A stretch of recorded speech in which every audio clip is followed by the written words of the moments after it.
Hello दोस्तों, नमस्कार। स्वागत है आपका एडवांस एग्रीकल्चर यूट्यूब चैनल पर।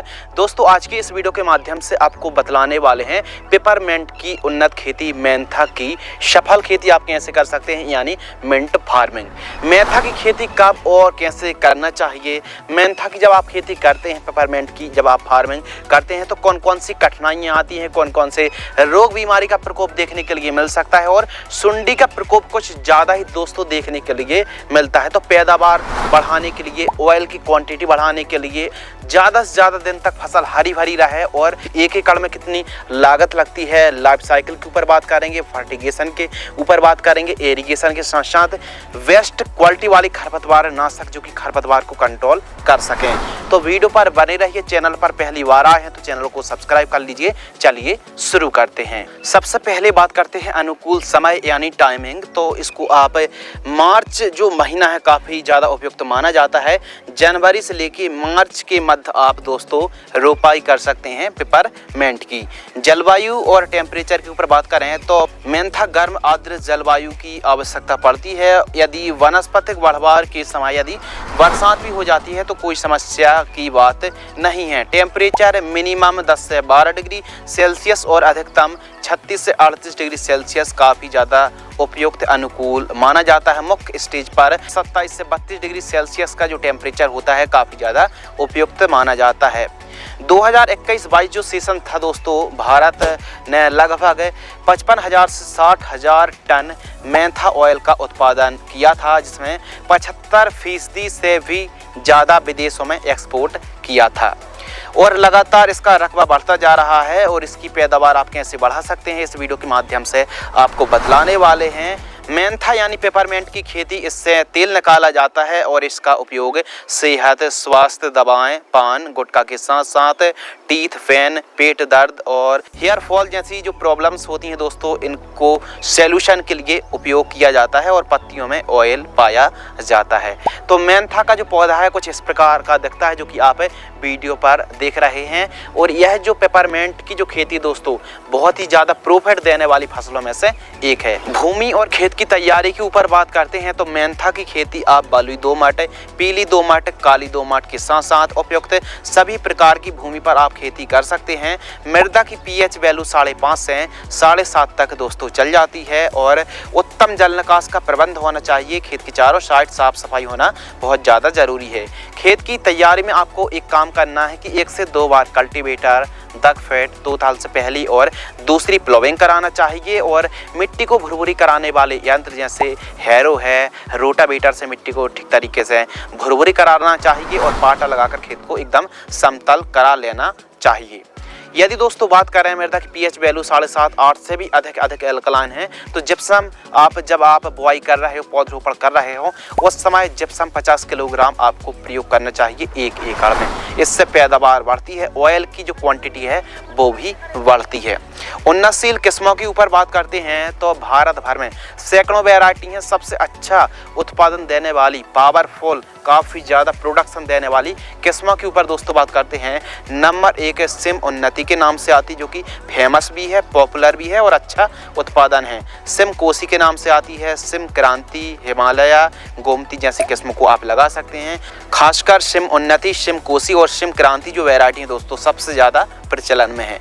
सी मैप जो पेपरमेंट की उन्नतशील किस्मों को ही विकसित करती है और जो आपको बतला दें कि पेपरमेंट जो ऑयल है इसमें मेंथॉल की मात्रा पाई जाती है तेल पर। कलम तैयार करने के लिए यानी रूट कलम तैयार करने के लिए जो रूट्स होती हैं, कलम होती हैं, पौधा तैयार करने के लिए कम एरिया या फिर छोटी क्यारियों में आपको कलम तैयार करके प्रॉपर यदि आप सिंचाई करते हैं तो बहुत ही बेहतरीन तरीके से जो नर्सरी है वो तैयार हो जाती है। कलम की आवश्यकता के ऊपर बात करें तो 1 एकड़ में 32 से 40 किलोग्राम कलम की रिक्वायरमेंट पड़ सकती है। बेसल डोज के ऊपर बात करते हैं तो एसएसपी जब आप खेत तैयार कर रहे हों, बेड तैयार कर रहे हों तो SSP single super phosphate powder form वाली 65 kilogram, DAP 45 kilogram, MOP 25 kilogram, गोबर खाद 2 ट्रॉली प्रयोग करना चाहिए।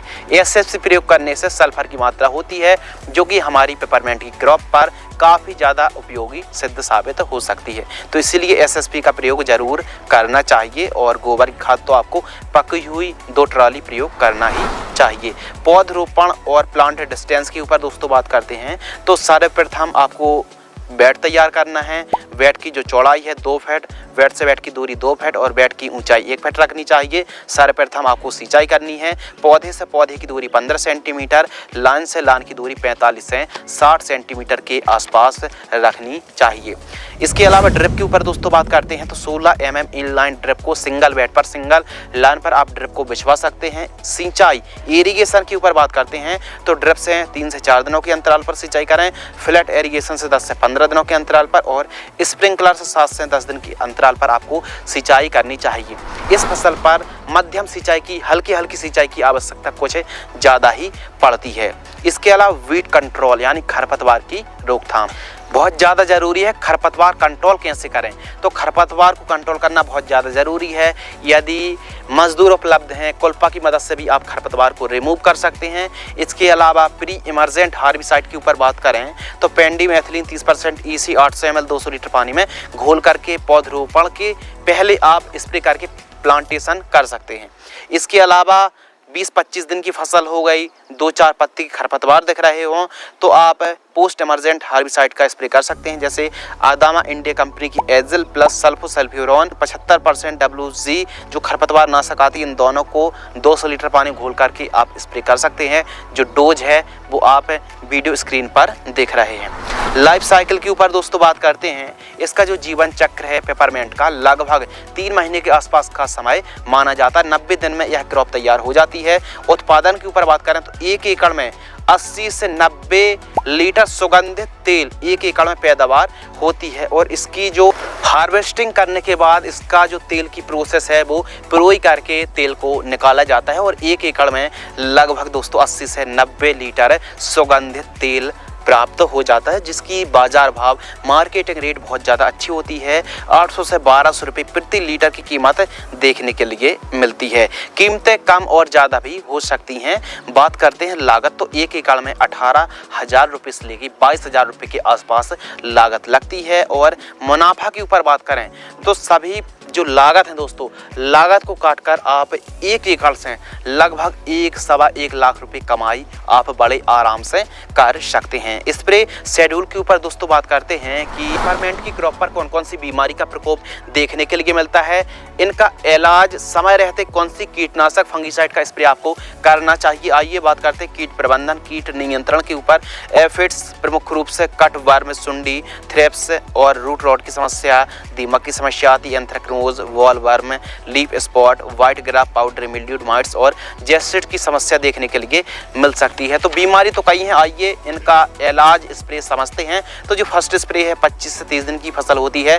बायर कंपनी की सोलेमन इंसेक्टिसाइड 12 ml। इसके अलावा सिजेंटा कंपनी की Quantis plant growth promoter 40 ml।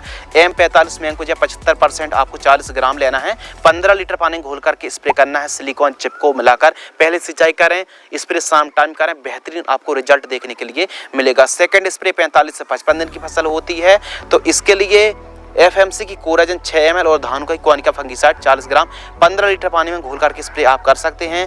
लेकिन पेपरमेंट की क्रॉप पर, मेंथा की क्रॉप पर सुंडी का प्रकोप को ज़्यादा ही देखने के लिए मिलता है। यदि सुंडी का वश प्रकोप है तो इसके लिए एम्प्लीको, कोराजन, ट्रेसर, वाराजाइड, फेलेथोरा या फिर फेम में से कोई एक कीटनाशक का भी आप स्प्रे करके सुंडी को कंट्रोल कर सकते हैं। फर्टिगेशन शेड्यूल के ऊपर दोस्तों बात करते हैं। खाद का शेड्यूल जो काफ़ी ज़्यादा इम्पोर्टेंट है, अनिवार्य है और महत्वपूर्ण है। क्यों है? क्योंकि ऑयल की मात्रा बढ़ाने के लिए, पैदावार बढ़ाने के लिए, क्योंकि यदि पोषक तत्वों की डिफिशियंसी हो जाती है, पोषक तत्वों की कमी हो जाती है तो फिर पैदावार भी घट सकती है। तो इसके लिए न्यूट्रिएंट की पूर्ति करना बहुत ज़्यादा ज़रूरी है।